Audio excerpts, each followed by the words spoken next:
House Republican Congressman Mike Kelly of Pennsylvania. He knows what the real economy is like. He was a member of the real economy once. He is a member of the House Ways and Means Committee. They're the people that write the tax laws. But, Congressman, you are a businessman. You used to sell cars. You did a damn good job at it.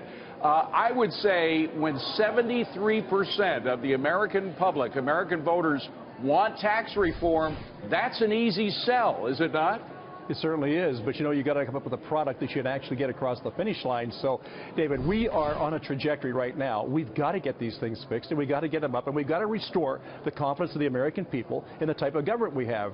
Certainly so far, It's been a disappointment to many, but we can fix these things, especially with people coming from the private sector who are willing to go and serve. That's the key. Well, and you're an example of somebody who's willing to do that. God bless you for doing it. But it is a lot easier, I would think, to sell something that's clear, like lowering your taxes, 73% of Americans want it, than it would be to sell a health care bill that nobody understood and fewer people were willing to support.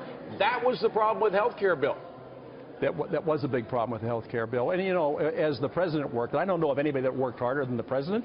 He worked to make sure that, well, it got a little bit better for somebody, but for one side it got better, for the other side it got a little more bitter, and at the end we couldn't come together. And especially for Democrats that have been begging us for 6 years, help us fix this, help us fix this. Yeah, right. We came to the table with something and said, you know what, here it is. Not one of them would vote with us. Look, I understood. That's because they were really saying, help us stay in Congress, help us stay in the Senate. But the key lesson, forgive me for interpreting all this for you, but I just ask your opinions about this. The key lesson that I think was learned is you got to make it simple. You can't make it complex. And with taxes, it's very simple. You get rid of taxes or lower taxes. You don't add any new taxes.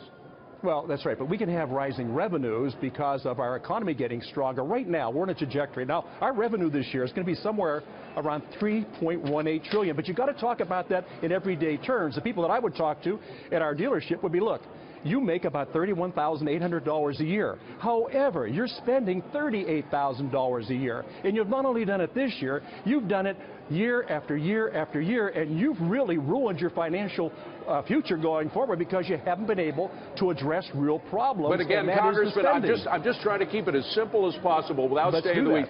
There is talk about a new border tax. Shouldn't you just be talking about either ending taxes or lowering taxes, not adding new taxes?